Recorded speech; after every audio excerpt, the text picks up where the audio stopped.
This will be the only tight end rookie rankings that you guys will need. We're going to go through our top 10 rookie tight ends. Of course, we broke down the tight ends to target and avoid, more in-depth prospect model stuff a couple weeks back. But today we're going to break down kind of some film stuff, what we think of these guys, where we would take them in rookie drafts, so on and so forth. So Danny, let's not waste any time. Let's not bury the lead. We do have a disagreement to general consensus of who the tight end one in this class is. I think most people would probably assume it's Penn State's Tyler Warren. We have him at tight end 2. We do have Colson Loveland of the University of Michigan at tight end 1. Now, obviously, Danny is a Michigan fan, but I will quickly make the case for why I have Colson Loveland at tight end 1, because I am the unbiased one in this situation. At 6'6", 248, didn't end up doing any testing, so we don't have like official, weight adjusted speed scores and RAS scores on him, but I think he would have tested pretty well.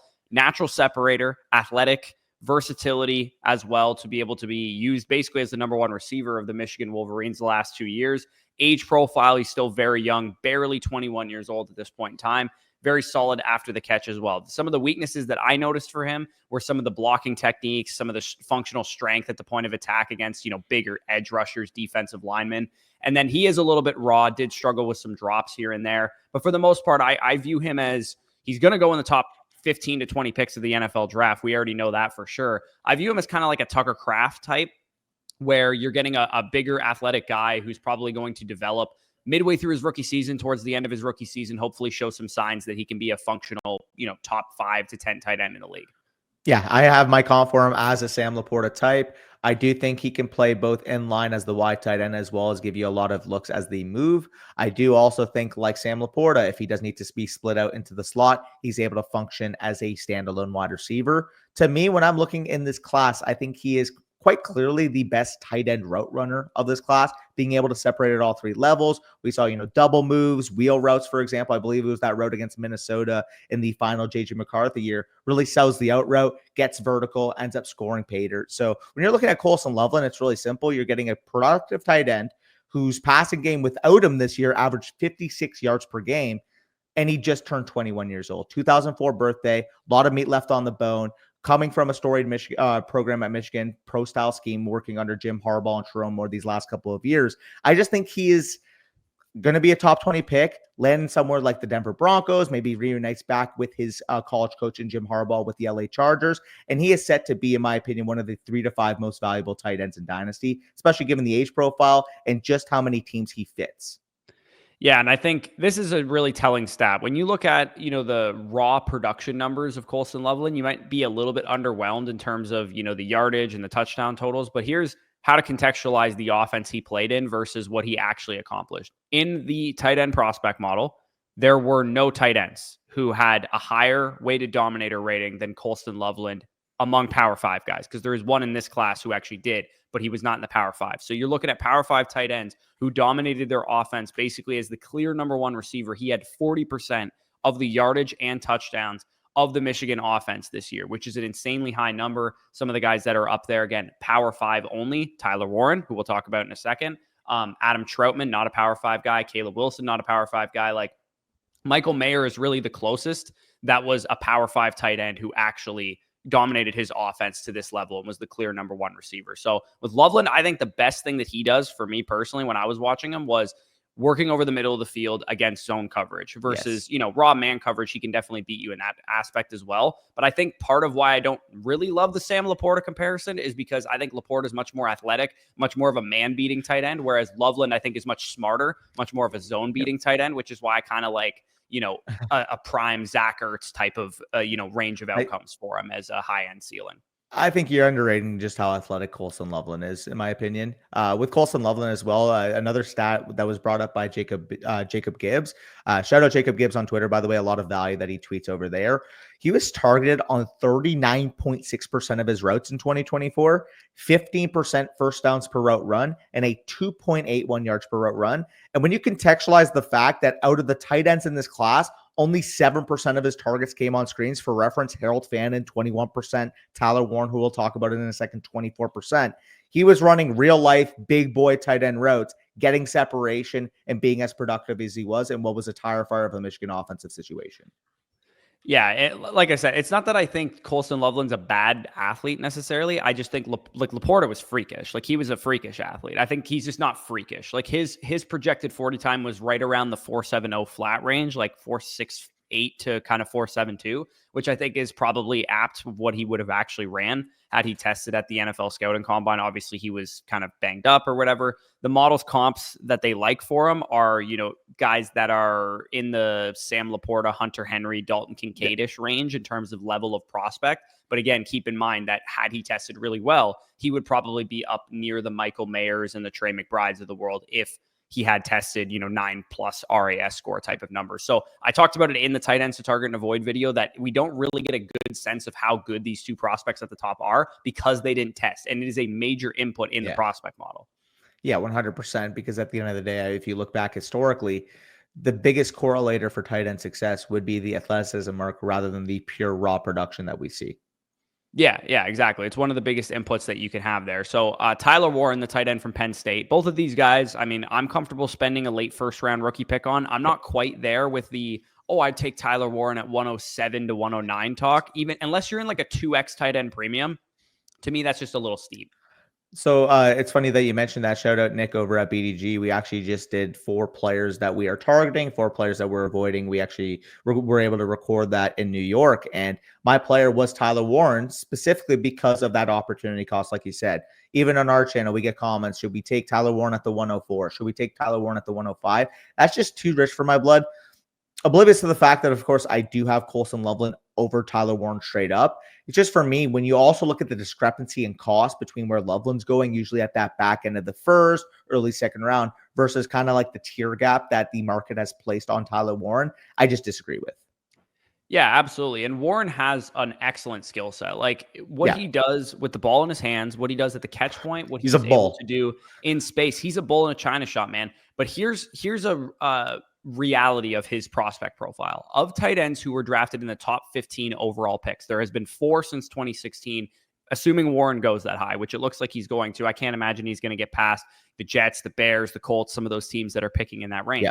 Brock Bowers has a 93.03% FSE prospect model grade, which is the best in the model. Kyle Pitts a 91.24% prospect grade, second best in the model. Then you get a little bit of a tier gap. TJ Hawkinson, 81.64% in the prospect model. Tyler Warren's is 68.09%. He is way below those guys in terms of his prospect profile, mainly from a production standpoint, not a film standpoint. I think most film bros agree that he's probably worthy of going relatively in that range, but he was fed a lot of targets via screen passes, did not really affect the downfield area of the field most of his college career. His blocking numbers are fine. They're not like exceptional. Yeah. They're pretty solid. They're not like Hawkinson's were, for example, coming out of school. And other than, yards after catch stuff and the fact that we don't have, athletic testing, he was a late bloomer. He didn't produce really until this year. And he's a 5th-year, 23-year-old prospect. So you don't get the same level of appeal that you get with Colston Loveland, where he was 19 and 20 years old on his film that you're watching, versus Warren, who his year 1 to 3 receiving yards market share was 2.95%. It's like, okay, he had to compete with Brenton Strange and, Theo Johnson for targets, but this guy's expected to be a top 15 pick. Like he should have dominated those guys. Yeah, it's crazy to contextualize that Colston Loveland, 19-year-old starter, 14-0 undefeated Michigan team. It just kind of contextualizes the fact that Tyler Warren is comparatively an older prospect. You mentioned the blocking grade. I actually only had a slightly higher grade on Warren's blocking comparative to Loveland. I didn't really think he, for the most part, stood out in that regard compared to Loveland.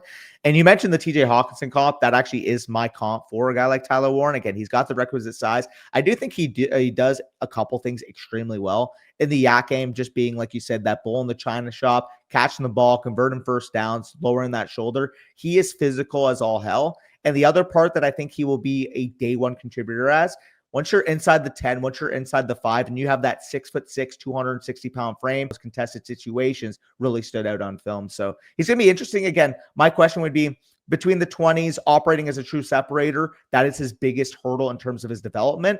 But there's no doubt in my mind, day one, he could be a 7-8 touchdown tight end, just based off the utility he brings to the red zone.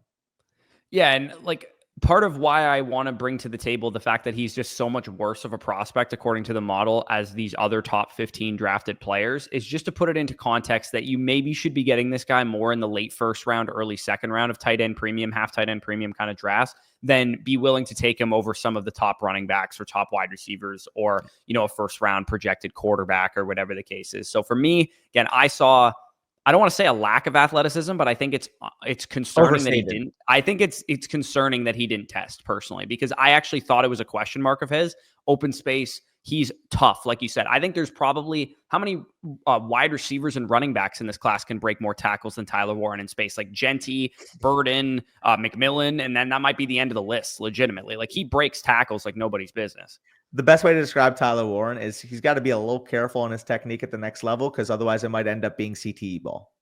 Yeah, exactly. So for me, I wanted to see a little bit more nuanced route running. I thought blocking wise, he was a little bit overrated because he didn't block and stand up to edge rushers and DLs as much as he did when he was used as a wildcat fullback or whatever, blocking DBs and linebackers at the second level. Again, definitely a great prospect. I would spend a first round pick on him if I was an NFL franchise. I would not personally spend a top 15 or a 20 pick on him, though. I think he should be more of a late first round prospect. So we're a little bit lower comparatively on Tyler Warren than I think most of the market is. It's not because I didn't like his film. It's not because I don't think he can be an exceptional player. And of course, I'm going to respect the draft capital to a pretty high degree when he inevitably goes 7th overall or 14th overall or something like that.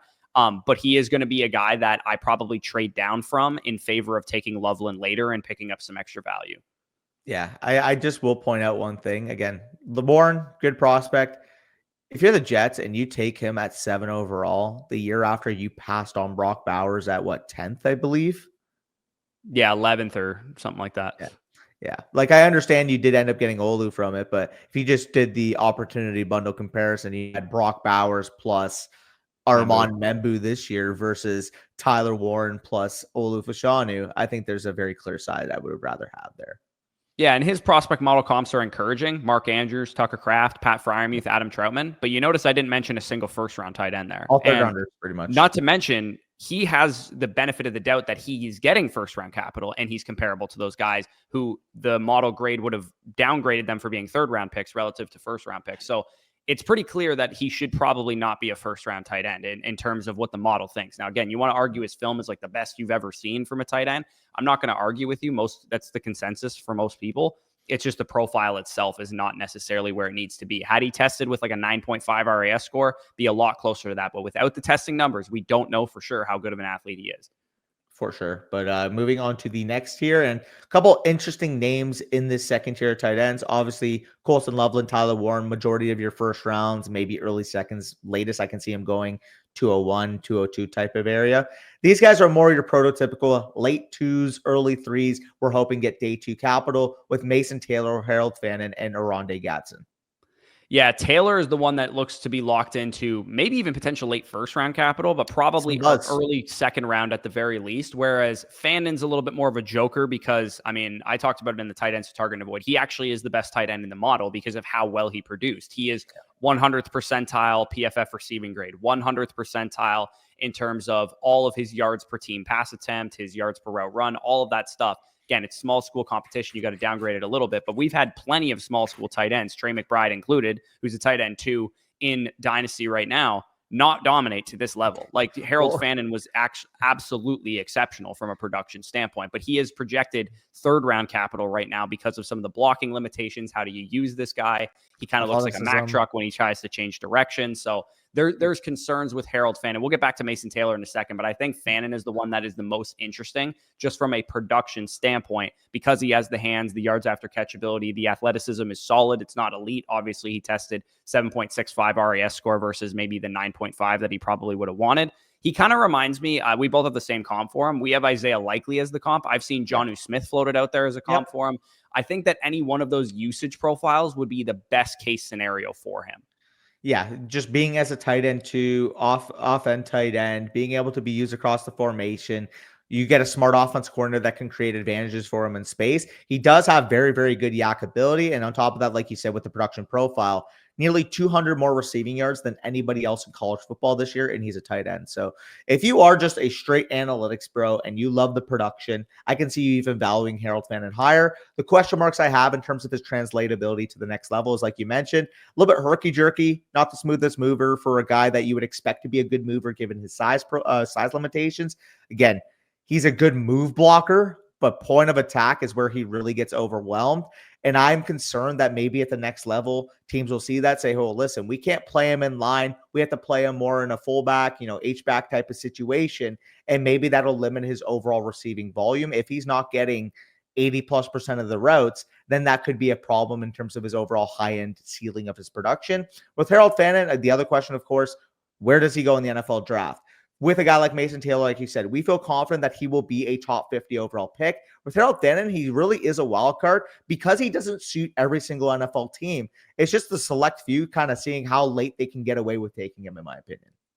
Yeah, and again, the last thing on Fannin, we can get back to Taylor in a second, is he fried college football, guys. Like, this isn't just a small school guy who was productive because he was the only option. He had no other tight end since 2016 post as high of a PFF receiving grade, 96.1. No other tight end since 2016 posted 2.99 yards per route run for their career, 3.76 in their best season. He's an early declare. He's still very young. 3.7 yards per team pass attempt, also best in the prospect model. 48.2% reception market share, weighted dominator rating of 58.5. Remember what I said? Colston Loveland had a 40% weighted dominator rating, and that was second in the model. Harold Fannin's was 58.5.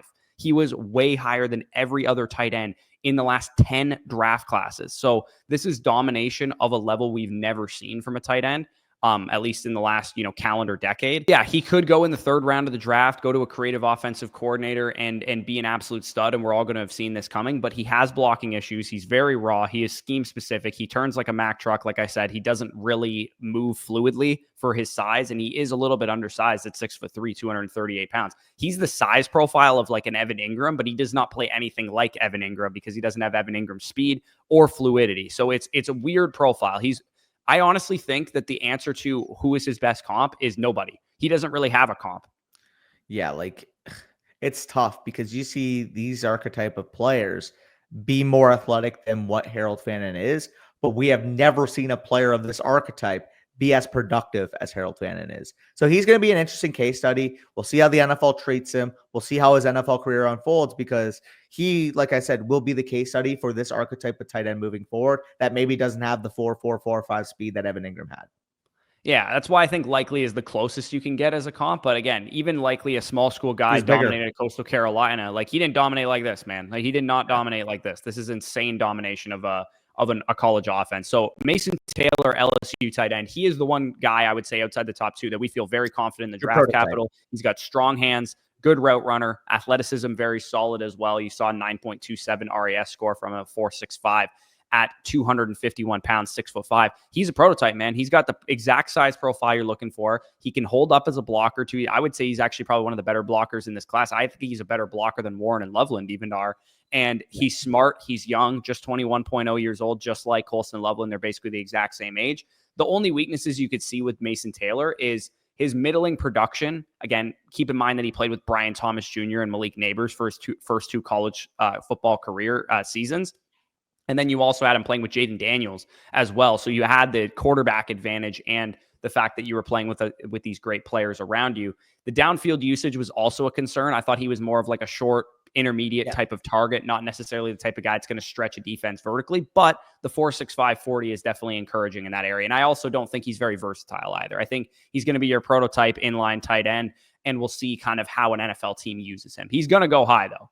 Yeah. There's, like you said, been rumblings of him potentially sneaking into the late first. A sneaky team I think would make a ton of sense would be the LA Rams. You're coming off a year where you lost by a touchdown to the Eagles in the divisional round. Obviously, Tyler Higbee, older player, came off a knee injury. Colby Parkinson didn't really give you the level of production that you're looking for at the tight end spot. If they fall in love with Mason Taylor, I would not be shocked if his draft range starts at the 26th overall pick. More likely, though, he'll probably figure to where the Sam Laportas went, to where those, Terry McBride's went, more so in that 30 to 50 range of draft capital. My comp form is a guy like Cade Otton. I think he's even more athletic than Cade Otton, but as you know with Cade Otton, he is your prototypical complementary receiving threat. If he's the third receiving option in your offense, he can give you a little bit in the yak game, impact that underneath portion of the field, especially if you have vertical X wide receiver on the outside. I think that'll be the best fit for Mason Taylor, like you kind of mentioned with the fits at the next level. Yeah, like if you look at that late first, early second round range of the draft, you're talking about maybe he goes in and he slides into Philadelphia at 32 if they're rumored to potentially trading Dallas Goedert. So that would make some sense there. I think that the Giants can make some sense, even though I invested in Theo Johnson last year. Tennessee could make some sense. Jacksonville just traded away Evan Ingram or cut Evan Ingram, and maybe people like Bretton Strange, but they could make sense at 36. I think that the Patriots, maybe Hunter Henry's getting a little bit older. That could make some sense. Maybe Chicago wants to address that position. New Orleans, the Jets, if they don't take Warren in the first round. There's a lot of teams in that top 50 that could use a guy like Mason Taylor.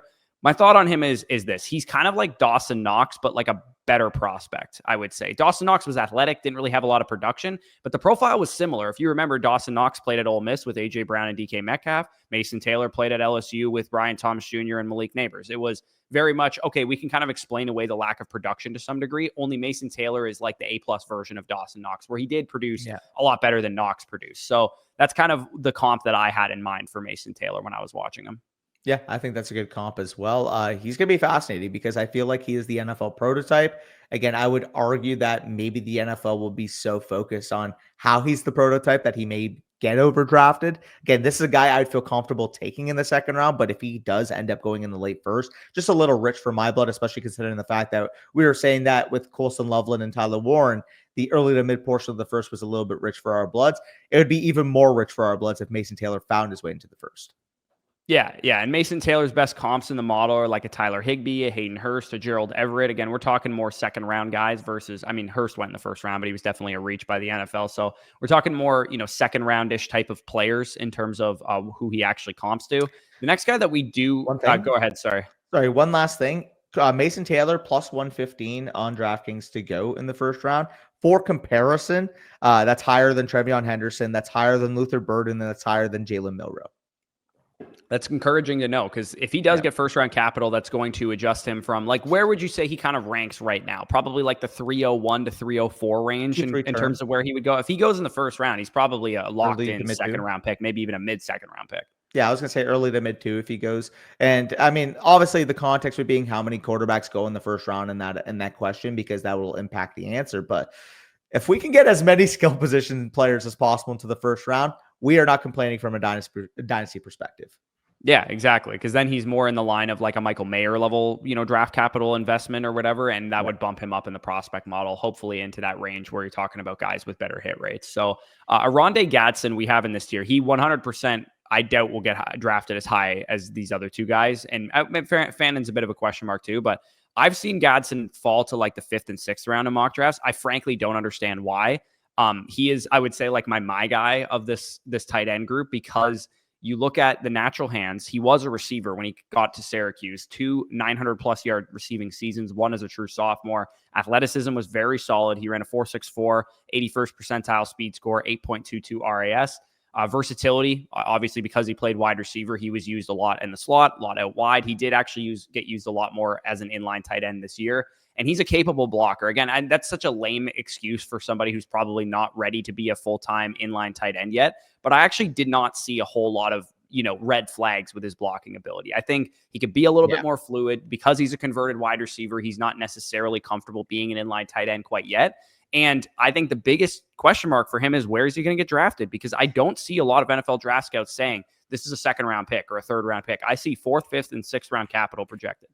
Yeah, and that'll be the question mark in terms of how you value him in that tier, or potentially with the guys below him. Obviously, we've been hearing more rumblings on like Terrence Ferguson or Elijah Arroyo, for example, who we'll talk about in a second, getting higher draft capital comparatively. But when we watched Rondé Gadsden, you can speak for yourself. I'll speak for myself. I don't understand why he's not getting buzz. He's got the size, he's got the fluidity, he's got the ability at the catch point to be one of the more interesting tight end profiles in the league. Again, I'm not going to throw this name out there with conviction. I'm not saying he will be this name, but it's hard not to see a little bit of the shades of Darren Waller.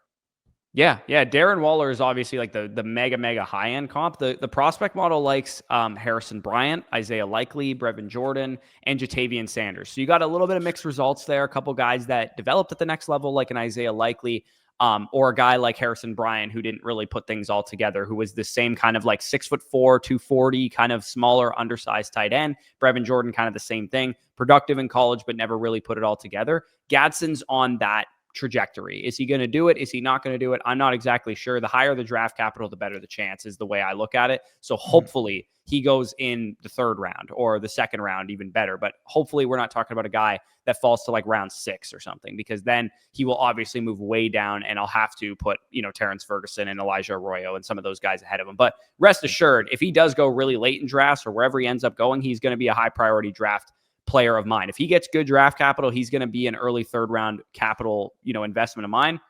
If he gets really bad capital, I'll be taking swings on him in the 4th round, priority UDFA type of thing. So Gadsden, from a talent standpoint, from a grade standpoint, he does rank among these guys for us, but it doesn't seem to be the consensus in that area, because people are going to have the biggest question they're going to have is, can this guy hold up as an inline tight end, or do I basically have to use him as a big wide receiver? Yeah, my comp for him, similar to Juwan Johnson. Juwan Johnson, a little bit more of a projection coming out of, I believe it was 3 years at Penn State, 1 year at Oregon, ends up going with the Saints. Took him a little while, a little bit of a slow burn of a career, but now we're talking about a guy in his last 3 years, 500 receiving yards, 7 touchdowns, 368 yards and 4 touchdowns in 13 games. And then this past season, 548 and 3 touchdowns, en route to a contract extension this offseason. Yeah, like the low end comp I have there is Akeem Butler. I think Harrison Bryant, probably a median range of outcomes, or an Isaiah Likely, Jatavian Sanders, median range of outcomes. And then on the high end, you're thinking he could be a Darren Waller type of player, which would be obviously excellent, who is a multi-time top 6 finisher at the tight end position. So moving into the next year, and again, I would venture a guess to say all of these guys, or if not 2 or 3 of these guys, go over Rondé Gadsden in the actual NFL draft. Terrence Ferguson from Oregon, Gunnar Helm from Texas, hook 'em, and Elijah Arroyo from the U. Terrence Ferguson's the most interesting to me of this group. And the reason he's the most interesting is because he hits the prototype bonus in the tight ends to target and avoid prospect model there, which is 6'5", 247, ran a 4.63, which was the fastest time at the combine at the tight end position, 86th percentile speed score, 94th percentile burst score, a 9.31 RAS. And when you watch the film, you see the athleticism on display. You see the yards after catchability on display. Size and frame, he's able to shield defenders the way any big target can do over the middle of the field. Has versatility, solid production, not excellent production, but he did have to produce alongside some real NFL caliber talent. Tez Johnson, Evan Stewart, Troy Franklin, some other dudes there, the running backs that they had, Bucky Irving, Jordan James. And then the weaknesses very clearly is that his hands are kind of not an asset to his game right now. He wasn't good in contested situations, dropped the ball quite a bit. Route precision, blocking issues at times as well. He's a raw guy, but he's 22 years old and he's an exceptional athlete. And the model comp, and it's going to sound hyperbolic, the model comp for him is actually George Kittle as the closest comp, because George Kittle had terrible hands in college as well, and he just got a lot better in that area. But Terrence Ferguson, Albert O to George Kittle, that's the range of outcomes there. Yeah, my comp for him was a guy like Brenton Strange. I do think he has the upside to be a project wide tight end at the next level. Like you said, a lot of his game to clean up, but the athleticism, it jumps off the screen. There's a reason why this guy has an 86th percentile speed score, 94th percentile burst score, cracks that 4.63 at the combine at 247 pounds, still under 23 years old. I understand why the NFL would be gravitated towards taking this guy in maybe the middle portion of day 2. I just do think if you're drafting him, your comp, funny enough, similar to a Luke Schoonmaker, if you're drafting him to be a day 1 producer, that's not what I view Terrence Ferguson as. But I do think that there's the upside for him to be a producer maybe by year 3 in his NFL career. That's also similar to, like I said, my comp with Brenton Strange. Yeah, and pass blocking wise, he actually is one of the better tight ends in this class in terms of his metrics. 3.5% pressure rate allowed. That's like a 75th percentile metric in the model, and 74.1 PFF pass blocking is like a 68th percentile mark. So his issue was run blocking for sure. He wasn't necessarily latching on at the second level. a little bit late diagnosing some things. But for the most part, I think he actually has the framework to become a really solid blocking tight end who can stay on the field all 3 downs, all 4 downs, and be the type of guy that runs. Like, the big thing for tight ends in fantasy football is we need this guy on the field 80-90% of the routes. And if you can't block, you probably won't be on the field that much, which is the issue with Gadsden and Fannin that a lot of people have questions about, is are they going to be on the field for those type of routes unless they're schemed up that type of role in an offense, which is hard to count on at the tight end position. So with Ferguson, you kind of get the best of both worlds. He has the framework, but he also has the athleticism and the receiving traits that you feel good about. I would say, like, generally speaking, he's one of the guys that I'm also going to end up with a lot of mid to late 3rd round, early 4th round of rookie drafts, depending on where he goes. I mean, he's projected to go inside the top 90 picks right now on NFL mock draft database. And I feel pretty confident saying that he might even go in the 2nd round of the NFL draft. And if he goes that high, I mean, he's going to be a guy that I'm targeting heavily. Yep. No, I agree with you with Ferguson. He's a guy that if you trust your coaching staff to be able to develop, it's hard to deny the athletic traits that he has. And like you said, the upside he has as a blocker, a guy that, is raw overall, but the ability he had to handle himself at the point of attack was apparent this past year. Yeah, for sure. Gunnar Helm, the next guy we're going to talk about here, Texas tight end, solid hands, yards after catch ability is really solid. Inline usage too. So a guy you can use kind of prototype tight end style. Toughness, 2024 production was really solid, although the Texas Longhorns did play 16 games this year. So the raw production looks a little inflated relative to college football teams that only played 11 or 12 games. 6'5", 241, 22.7 years old. Again, another one of these tight ends that had to produce alongside a lot of NFL talent. Obviously, Xavier Worthy, Isaiah Bond, Matthew Golden, Adonai Mitchell, Jatavian Sanders, of course, was ahead of him on the depth chart going into this, previous seasons. The problem I have with Gunnar Helm is not necessarily that he ran a 4.84 at the combine, because we've kind of documented he might have twisted his ankle. Ankle sprain during the run. I think he probably is closer to like a high 4.6, low 4.7s type of runner. My issue with him is kind of that all around he needs work. He needs polish as a route runner. He needs polish from a catch point standpoint. He needs polish as a blocker. I don't think he has the athletic ceiling that I feel great about him ever becoming the number 1 or 2 target on an NFL offense. I think the best case scenario for a guy like Gunnar Helm is that he's your number 3 and he's a top 10 to 12 tight end at best in fantasy.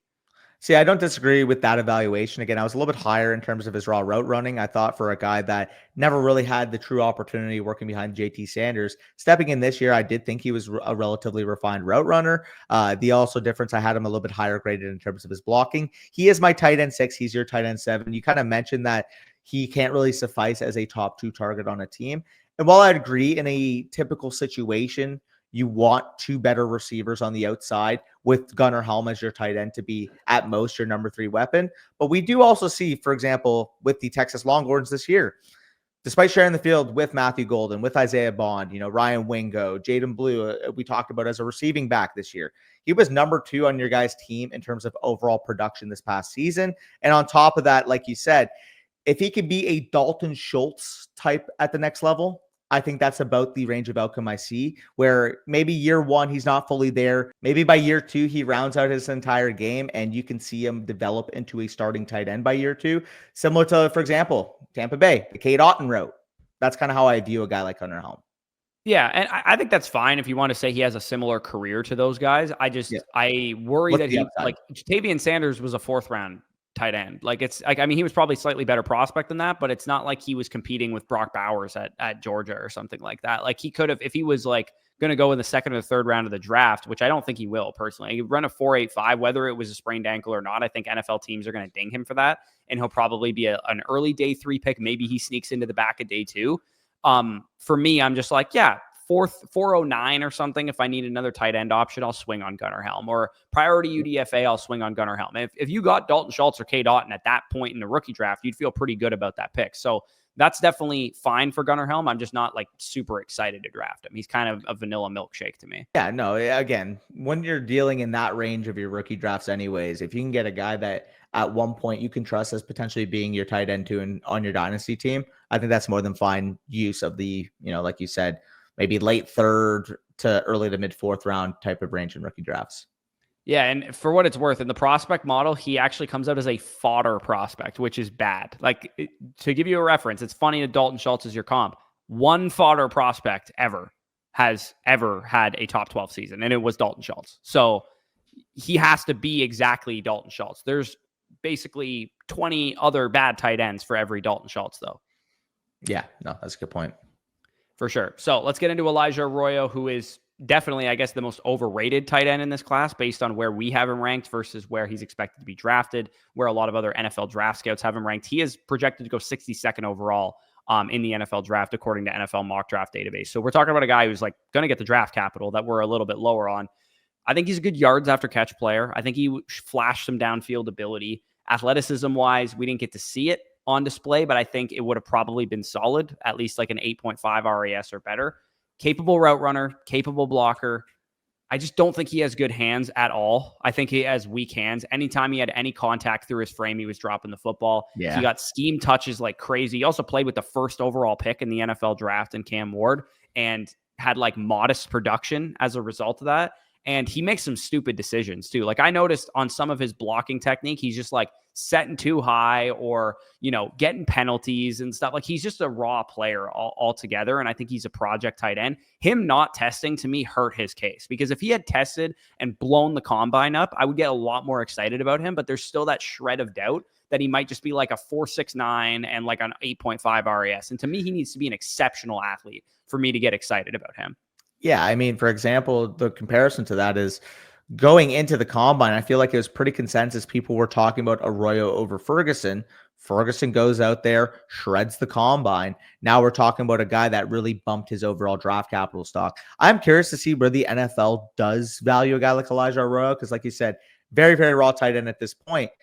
But it depends on what their valuation is of that athleticism, because like you said, with the tight end model, the biggest correlator to the future tight end success is their athleticism, not their production. Yeah, like the tight end model has him as a waiver wire prospect, which, to give you an idea, year 1 to 4 points per game in PPR of waiver wire prospects, expected 2.39 points per game. Like that's awful, like absolutely awful. 12% of the time you got a top 12 season out of these guys, and 9% of the time they peak as a top 12 tight end in Dynasty in terms of overall value. So again, similar to Colston Loveland and Tyler Warren, had he blown up the combine, he probably bumps up a little bit. Maybe he sneaks into the streamer territory, which is where Mason Taylor is. It's where Rondé Gadsden is. It's where Terrence Ferguson is. So those guys would maybe be a little bit closer had Arroyo blown up the combine. But again, we don't know. He didn't test. We needed him to test. That was a huge thing for him. In my opinion, it's going to affect his draft stock a little bit. Had he tested really well, he might have snuck into the top 50. And now I think he's going to be more of a late second, early third round caliber of pick here. So again, I look at a guy who didn't really produce that much despite playing with the first overall pick at quarterback, Xavier Restrepo, who's a good player, but it's not like he's a world beater of a wide receiver. And you couldn't produce. Like, I don't know. To me, you also gave him like a million design touches every single play. He got mainly design touches and screens as most of his targets there, which is why he was 16.2 yards per reception in this class. Deep targets that went from Cam Ward, who's going to be the first pick in the draft, to yards after catch plays. He's got an exciting skill set, but I hate to helmet scout here. He does look a lot like Brevin Jordan in terms of his profile. And you're not wrong. And similar to Brevin Jordan, because if you do remember the case with Brevin Jordan, similar style of tight end, really thrived in the yak game, questions about his ability to work downfield, questions about his ability at the catch point. And people kept hanging their hat on the fact that, well, Brevin Jordan is athletic. No worries about him. What happened to Brevin Jordan at the combine that year? He didn't test well. And we all got it. We were like, oh shit, like he's not a great athlete. That's not a good thing for his prospect profile. Like that's the thing I would worry about. And again, Elijah Arroyo did not drop the football necessarily. He actually is the lowest drop rate in his class at 2.1%. He won 14% of his contested targets. Like he couldn't work through contact at all. Like that is literally a first percentile mark in the prospect model. Yeah, which is exactly what you don't want to see. And I mentioned the case with Brevin Jordan. Now, comparatively, Arroyo is taller than Brevin Jordan, 6'5" versus 6'3" for Brevin Jordan. But Brevin Jordan, he was a guy that we were talking about. Oh, well, at that size, at 6'3", 247, like we kind of got to see, Sam Laporta time, which was, I believe, a 4.59 is what he ran. And we saw Brevin Jordan, I believe, crack a 4.7 in the 40s. So not what you want to see. Again, for what it's worth, Arroyo could have went out there, tested like a freak, and absolved a lot of those concerns. But the fact that you said he didn't test gives credence to the fact that maybe he didn't think he would test as well as maybe people expected. Yeah, and I wouldn't be shocked if he did slide beyond the 62nd pick in the draft. Like, we all thought Brevin Jordan Yeah. was still going to go in the 3rd round or something like that, and he slid to, like, what, the 5th round of the draft. Yeah. Like, I think Arroyo it's not an open and shut case that he's going to get high draft capital. Again, if he goes in the 2nd round or something, I'll definitely take a swing on him in some leagues in the 4th round of my rookie drafts. But if he's higher than that, I'm probably going to let my league mates draft him, because I don't see enough here other than being a good yards after catch guy and being somewhat explosive down the field isn't enough of a skill set to be a starting tight end in the NFL. Most college tight ends can do that, be explosive down the field and be their team's, a main target or two on their offense. That's why they're college football draft picks, not like guys who are not going to make the NFL. So again, I might be wrong on Elijah Arroyo. I personally just didn't see it. I didn't see what NFL draft scouts are seeing to say he's a 2nd round caliber talent. The other 2 guys that we have here, and this was just strictly because it's a top 10 tight end list, Mitchell Evans from Notre Dame, Jalen Conyers from Texas Tech are the next 2 graded prospects in the model in the same tier as Elijah Arroyo as waiver wire prospect. I think Mitchell Evans is probably more of a blocking tight end personally, but he did have a decent testing score for his size. And Jalen Conyers, even though he's an older prospect, I believe he's almost 24 or 25 years old at this point, he did have some decent production. So those 2 guys are interesting. Again, if you like anybody else in this class, maybe you're still in on Luke Lachey or, Benjamin Eurosack or CJ Dupre from Alabama had like a prototype bonus in the model. Sure. You want to take a priority UDFA swing on one of those guys, maybe a late 4th round pick, go nuts. I would say just wait for draft capital on a lot of these guys. And I would venture a guess to say anybody outside of these first 8 is drafted highly for blocking purposes, because this class is solid. It's a pretty good tight end class, especially at the top, but it falls off a cliff quickly, unlike the 2023 tight end class with Kincaid and Laporta and all those guys. That class was a lot deeper down the board. Yeah, exactly.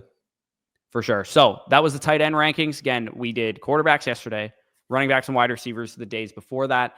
It is 2 days away from the NFL draft. We are going to be coming at you guys with a quick sell these players before the draft, last chance to sell them.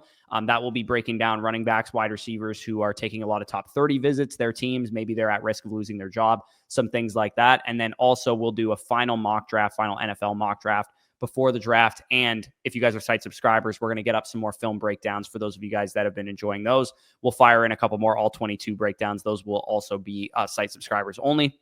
So if you're interested in that, all of our rankings, our draft guide, everything is available over on flockfantasy.com. Use the promo code FSE when you sign up for 7 days for free, 30% off any of the packages, 6 months for free when you sign up annually, and a free team review and buy, sell, hold report voucher when you sign up annually using that promo code FSE. You can redeem that in the expert advice range there. So check that out if you guys are interested. But with that being said, peace out. We'll talk to you soon.